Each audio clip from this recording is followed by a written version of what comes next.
Good afternoon, historians. Chris Wood here. Welcome to our first discussion as a part of our Civil War class here at Liberty University.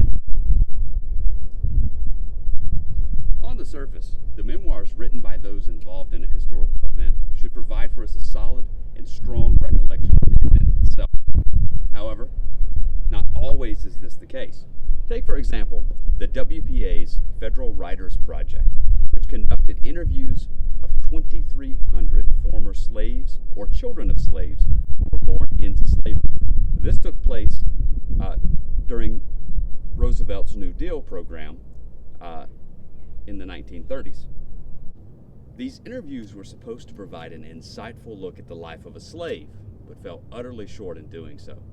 The reason being, these interviews were conducted during the 1930s, 65 or more years after the dissolution of the institution of slavery, and those being interviewed with some experience as a slave were well into their 80s or 90s.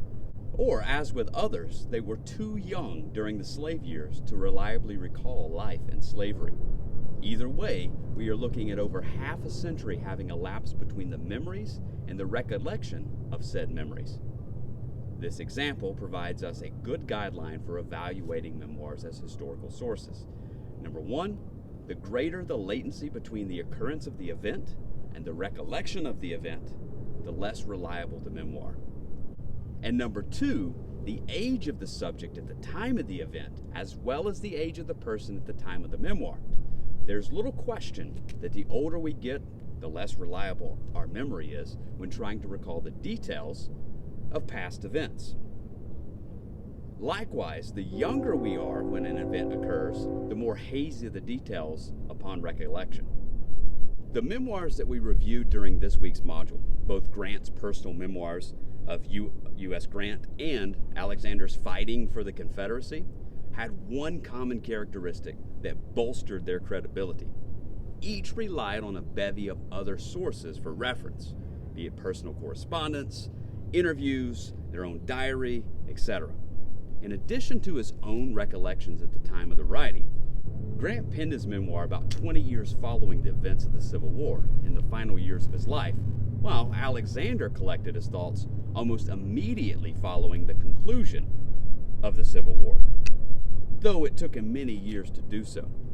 Regardless, the attention to detail in each of these accounts, as well as the objectivity of each account, set them apart from most of the other memoirs. It's very clear in each memoir that the author wants more than anything to get the facts straight, at times at the expense of his own portrayal in those memoirs. I stand here at Point Park on Lookout Mountain, which overlooks the city of Chattanooga, Tennessee, behind me here. On October 30th, 1863, Brigadier General Edward Porter Alexander, in company with Lieutenant General James Longstreet's force, occupied this ridge, surrounding Major General William Rosecrans' Union force down Chattanooga.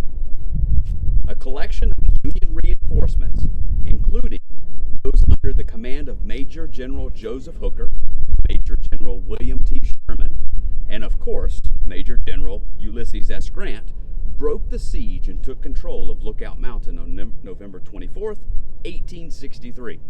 An account of this confrontation is portrayed both by Grant in Volume 2 of his memoir and by Alexander. It is through personal memoirs that we are granted valuable insight into key battles such as Grant's description of Vicksburg, Alexander's description of Gettysburg, and accounts from both of the Chattanooga campaign and Lookout Mountain. These memoirs give us an intimate look at history through the eyes of those who lived it firsthand. And without these accounts, we would be robbed of that immeasurably valuable privilege. Thanks, and Godspeed.